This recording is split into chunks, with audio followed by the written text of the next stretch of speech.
Hey guys, it's Jess with House Inspections. I am in an attic, one of my favorite spots to hang out apparently.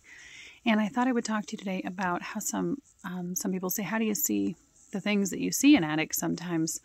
There's a few tips to safely walk around your attic if your attic does not have a floor, which most do not. I kind of have a little rule that I don't even know who, but somebody taught me.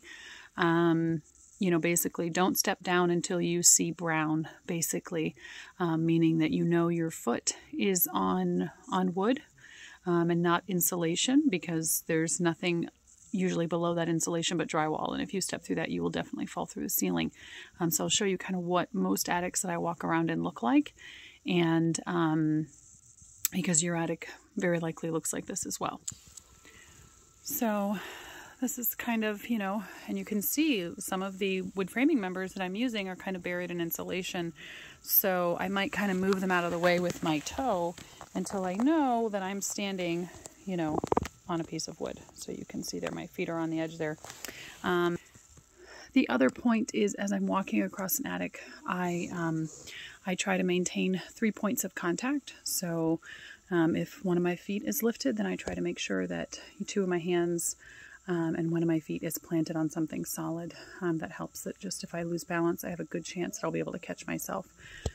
Because if you stumble, you're going to fall through a ceiling. And again, I wouldn't tell anybody to walk through an attic unless you were very comfortable doing it and comfortable being in kind of contorting yourself around, because sometimes that's what you have to do to traverse an attic. But I thought I would show you today. This is one of the things that I do when I'm in an attic. Obviously, I have a really bright flashlight that I always have with me.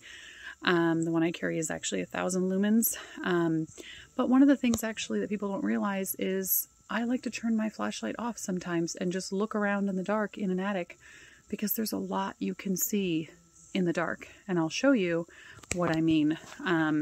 And I will flip off my flashlight and I will show you what I found. And then when I turn my flashlight on, what you get to see as a result. So,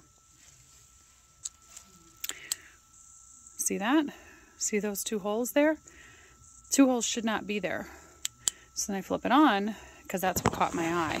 This is just kind of in a little corner of the attic here, but you can see that there's a gap there and it's been leaking. So this is one of those things that, sometimes a really bright flashlight is the best tool, and sometimes the dark is the best tool to show you if there's a hole somewhere that there shouldn't be. So, remember, but always, always do not turn off your light unless you know you're in a stable position in that attic. So just another tip for you guys to, that can and that are able to, if you want to inspect your own attic, those are some things to look for. And I always recommend that it's a good idea once or twice a year to get up in your attic if you can and look around, because you can catch something before it becomes a serious issue.